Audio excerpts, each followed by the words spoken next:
Background: my grandparents have always been a big part of my life, as have the rest of my family. They had 5 children, including my father, and 13 grandchildren, 6 great-grandchildren.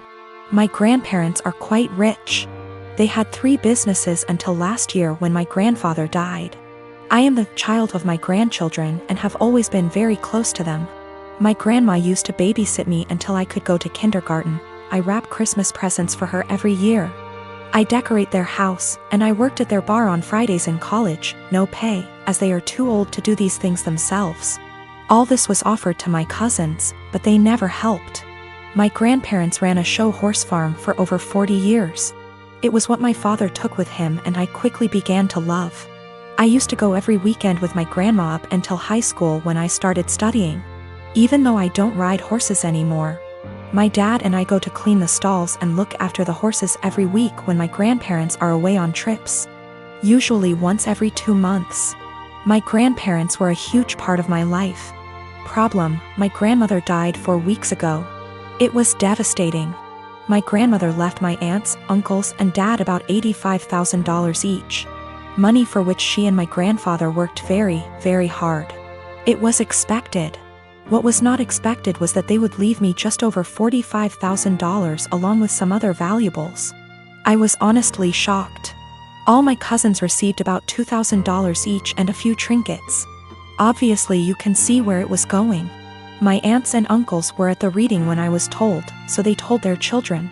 Everyone except the parents is furious.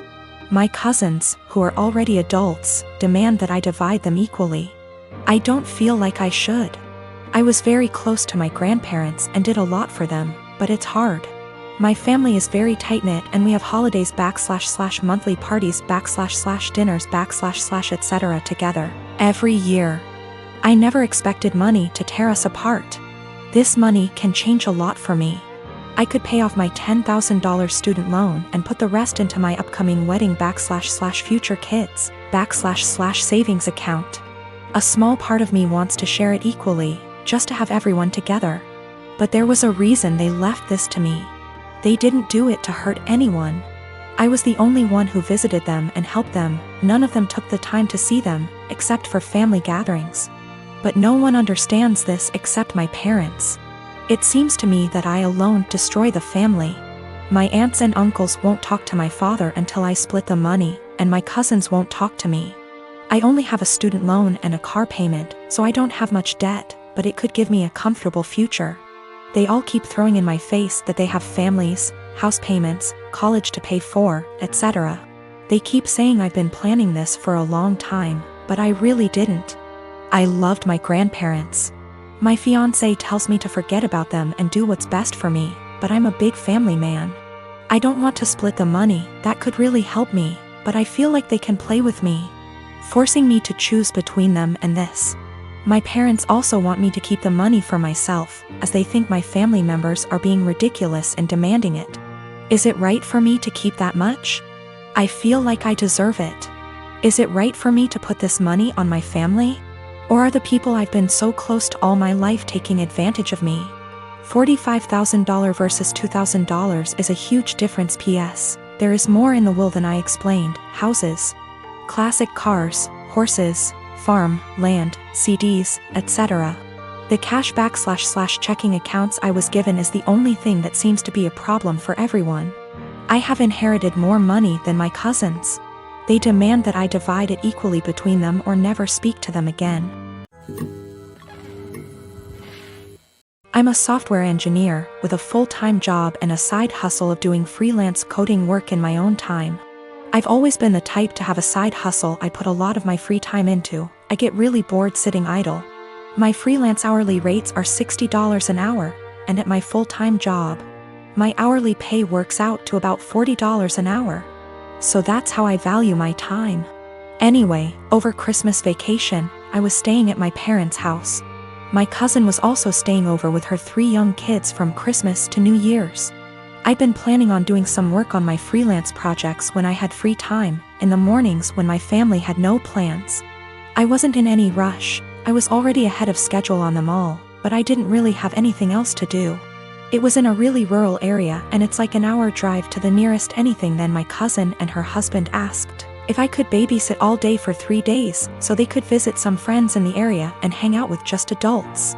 I said I had planned on doing freelance work at the library, and she offered to pay me to babysit. I said I could if they got close to my freelance rates. She wanted a number, and although my freelance rates are $60, I didn't feel like that was right. It was high.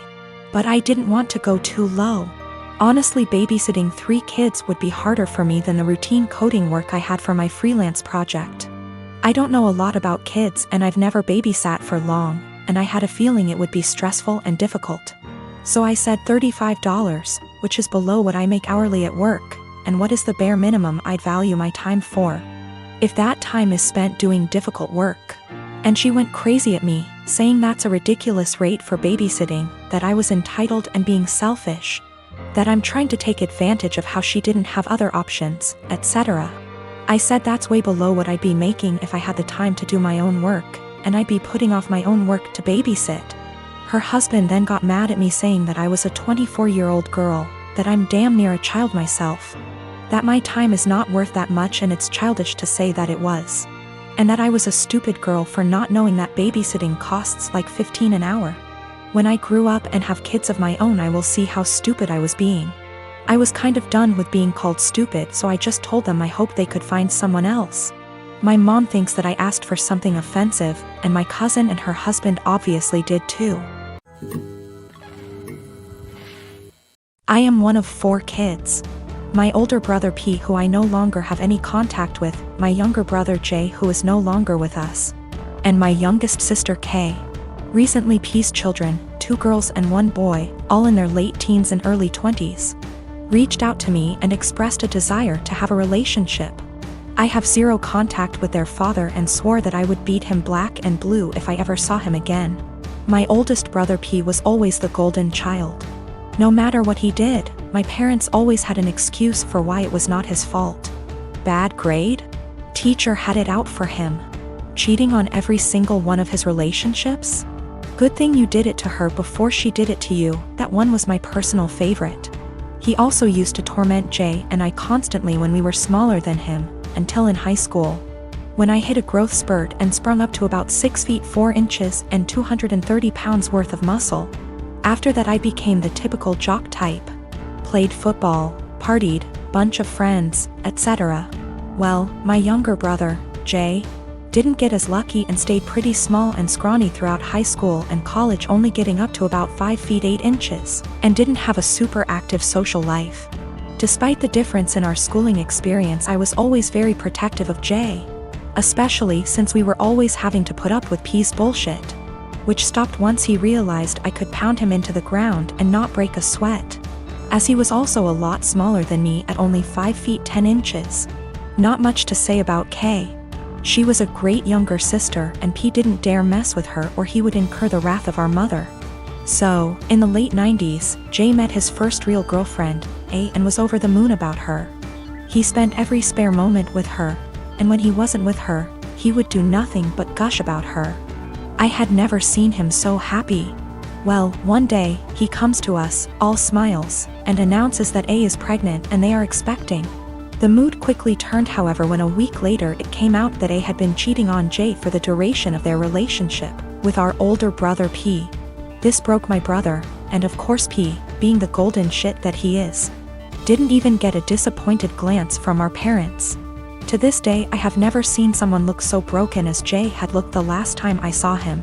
I believe his heartache was only compounded by the fact that my parents basically told him to get over it and be happy for our brother. Well, about a week after this revelation came to light, Jay took his own life. I had never been so sad and angry at the same time in my entire life. Sad that I would never see my brother again, and the pure rage of knowing that this was my brother and parents' fault. During the funeral, P walked in with A and I saw red. Thankfully I had other family there to stop me from doing anything stupid, but I told P that if I ever saw him again, I would kill him. Shortly after that, I cut contact with 90% of my family, with the exception of K and a cousin I had always been close with, because everyone except them wanted to make excuses for my parents and P. Even though my sister was just as crushed about Jay's death as I was and was angry for a long time. She and her then boyfriend, future husband, hit a financial rough patch after graduating college and were forced to move in with our parents. Due to unrelated drama at the time, they couldn't stay with me. So my sister stayed with them for several years, and over that time their relationship improved, and even though I wasn't thrilled at the time, I understood. She still doesn't really have a relationship with P, but is cordial if they meet. I don't blame her, because our parents did a lot for her and daughters love their cousins. So I didn't want to put her in that kind of position of choosing. I never had any kids, and truth be told, I never wanted any. I much preferred the role of the fun uncle. Kay met a great guy and had 2 daughters, who I absolutely adore. P had 2 more kids with A before cheating on her and splitting, and I've never met any of them. My parents have tried to make contact a handful of times, but I always told them to kick rocks. So last week, I'm chatting with Kay's daughters, 19 and 17. And they mentioned that their cousins have wanted to meet me for a long time and were hoping I would be willing to meet them as well. I don't believe they know everything that transpired between their dad and I, but I would be lying if I said I never had any desire to meet them. My boyfriend started asking to join me in my girls' night in. Every time I tried to say no, he'd be like, "I have to join or you'll have to cancel." It made me and the girls miserable having to sit there with him in the middle.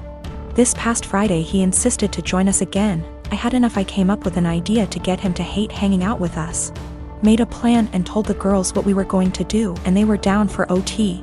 The girls came and my boyfriend immediately sat with us and started ruining our conversations by steering them towards him / his work / his achievement. So here's what I did. I started bringing up gross / embarrassing subjects, and the girls were eating them up by talking about them in details. Subjects like sevks, periods, his most sensitive spot, cramp diarrhea, hairy legs, fart getting trapped in the vulva and coming out the front, squeezing shit out of our faces, cramp diarrhea, dirty underwear, and again, cramp diarrhea. We talked about this stuff in boring details, like, I could feel his discomfort without even looking at him. But God, when I turned to see why, he got quiet suddenly.